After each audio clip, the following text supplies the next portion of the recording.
Hello, this is I Go Travel with Don Barnett.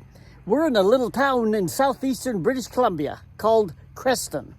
And I talked to a fella here the other day, and he said, "Are you going out to see the cows when they turn them loose?" I said, "No, what do you mean?" He says, "It's quite a show. They turn those dairy cows out after all winter in the barn, and it's quite a sight. And if you want to see cows happy and bucking and romping and stomping, just go out to this dairy barn operation in Creston. So come along, let's take a look and see what's there." This is a picturesque summer vacation place with orchards and farmlands stretched out across the broad valley. I drove out of town and found the dairy farm operation. There are several farming operations in the area. Everybody was headed to see the cows turned loose. Just look at the crowd. They were all lined up around the small fenced area. We were all waiting with anticipation. I quickly realized that this was a major community event. A farmer's market was set up in an old outdoor skating rink area. People formed a long line for the ice cream, and the money raised was donated to a community charity. And a local band provided a little entertainment. And look here, a wagon ride for everybody with these big draft horses. They were Belgians. And there were kids everywhere and young families, and the kids followed the wagon with their bikes, and everybody was having just a great time. It looks like we've got a little bit of time before they turn the cows loose. So let's go walk inside the barn and see what's there. The cows have a pleasant place inside the large barn complex.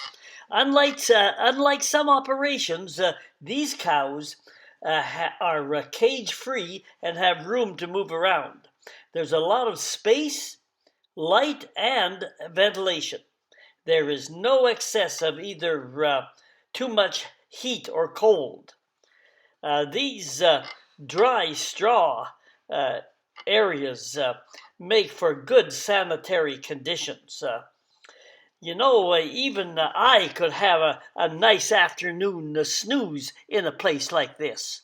This is an automatic water tank, and the water can be heated during the cold days of winter in some of them.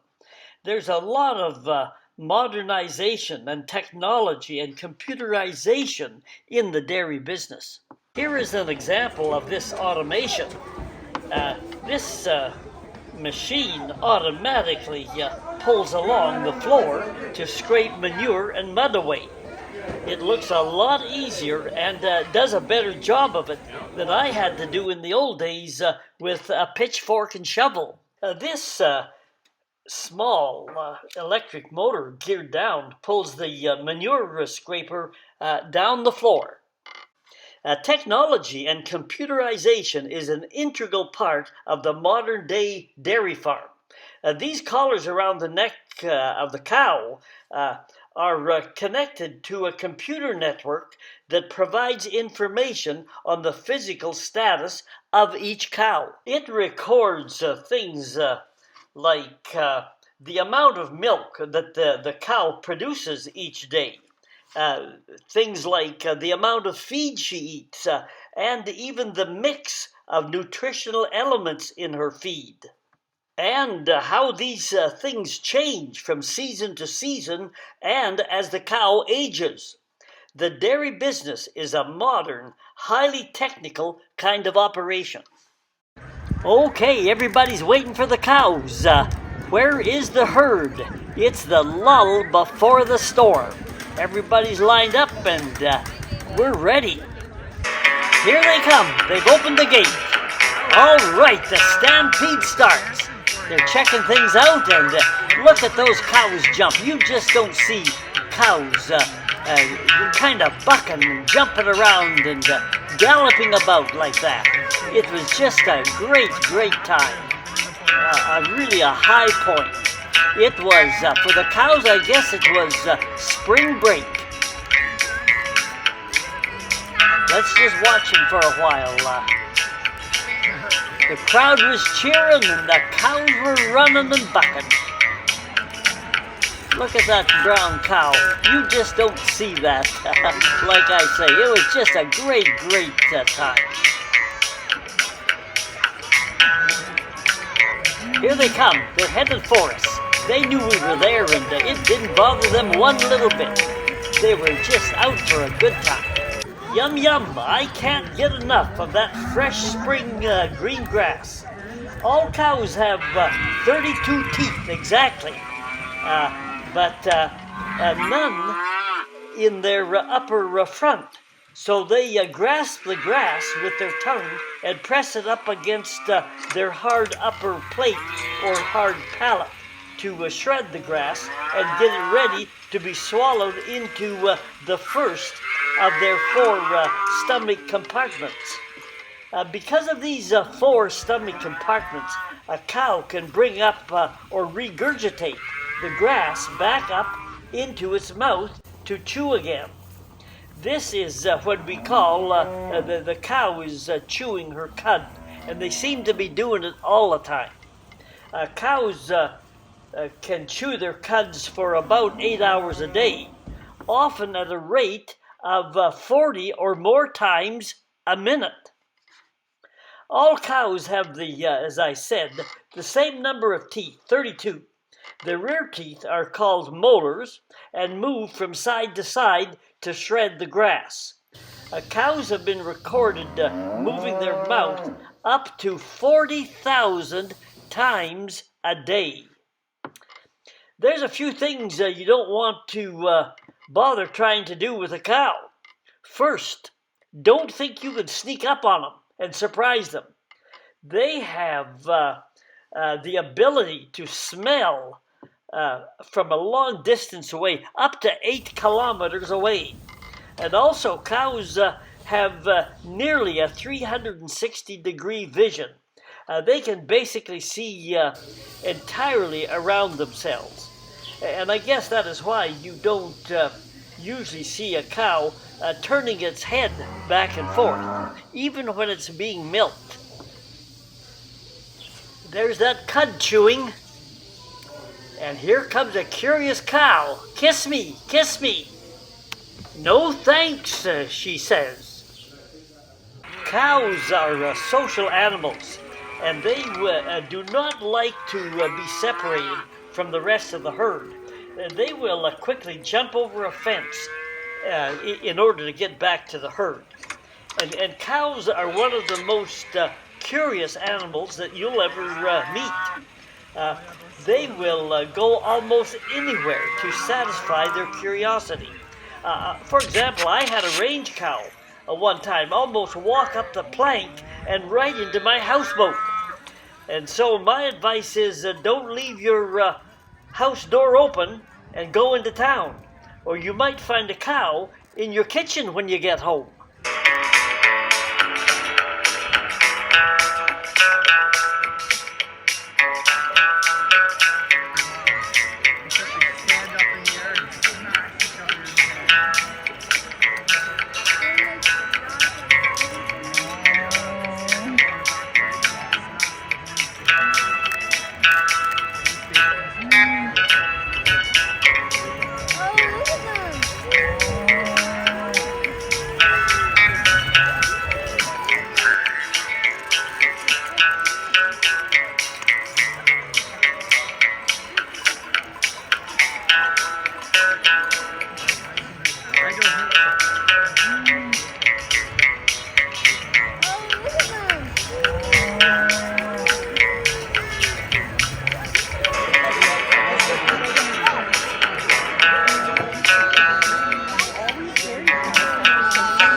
The process of milking has changed over time.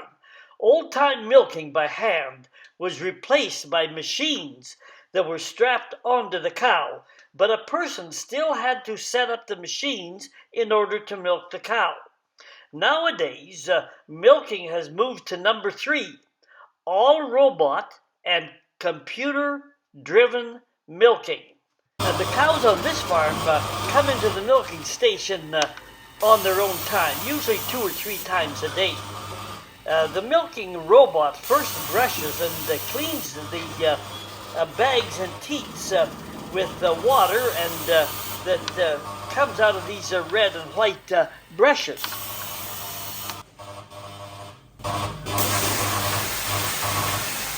Computer control guides the robot onto the cow for milking. Here you can see the milk being transferred from the cow to a storage container. The cow is milked in 6 or 7 minutes, and the robot arm swings gently out of the way, and the cow is released. I remember milking cows as a kid, sitting on that little stool. And if the cow maybe has an infection in her udder or her teats, she's liable to boot you and kick you. When a cow kicks, it kicks sideways, not like a horse. A horse kicks straight back. So if you want to get killed, just stand straight behind a horse. It's dangerous, but not a cow. You're safe as a mouse in church if you're standing right behind them. But on the side, where you're sitting milking, that leg comes out in a semicircle, and if you're milking and that cow kicks, the milk is liable to go rolling one way and you'll go rolling the other way. I can tell you how to keep from getting booted into the middle of next week by a cow. If you're hand milking her, move in close to the cow, right in against her leg, so you can feel that muscle twitch if she's about to kick. And if that happens, you feel that muscle twitch, push right into that cow. As she lifts her leg, she's now on 3 legs, a little uncertain, and she senses that immediately. And hey, she doesn't want to fall down, so she puts that kicking leg back on the ground really quick. And that'll save you from waking up next week from a cow boot. Meanwhile, back in the barn, everybody looks pretty happy and content. This vertical back scratcher really adds to the content of the cows, and it seems to keep their hides in better shape. When the cow moves against the scratcher, it activates a motor that's above the machine, and that rotates the scratcher. We all know just how good a good scratch feels. Now, let's take a look and see how the calves make out. The newborn calves are separated from their mothers after only several days, as the cow is prepared for milking. The cows will bawl for several days at the separation from their calves, but the calves adapt quickly. The calves will share a surrogate mother cow and adapt to their new motherless lifestyle quickly. A lot of operations in life seem to have a dark side as well as a good side, and the dairy business is no different. Misuse of cows has occurred on some dairy farms. Particularly, farming is the greatest job in the world. You're your own boss. You're alone. You can do what you want. But there's some danger there too. If there's no public eye to watch what you're doing. It's the same with humans as well. A policeman told me one time that the biggest cover-up for child abuse, you know what it is? He said, in his experience, homeschooling. Now, there are many fine examples of graduates of homeschooling that are really positive stories. But if things go wrong and the wrong people are involved, you're out of the public eye.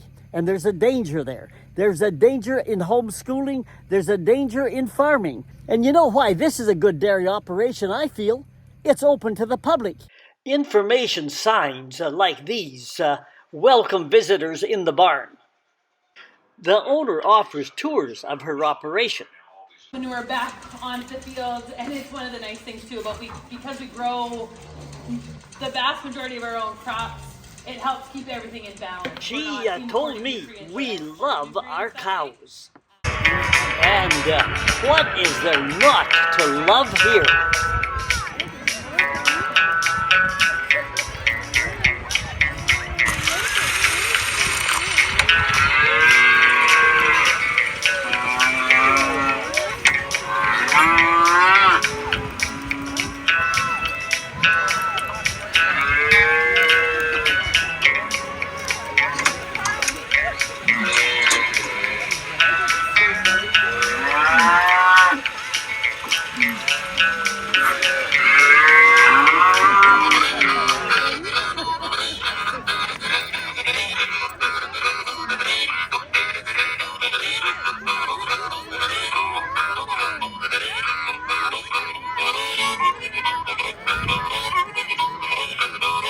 Well, I hope you enjoyed a little bit of the dairy business. You're a wiser person now. And come along, we're rolling on down the road to other places. This is I Go Travel with Don Barnett. So long for now. I'm going to go pour me a drink of milk. Hit the subscribe button and that'll tell you when more videos are coming, and it'll help support us on YouTube. Okay, so long for now. We're rolling on.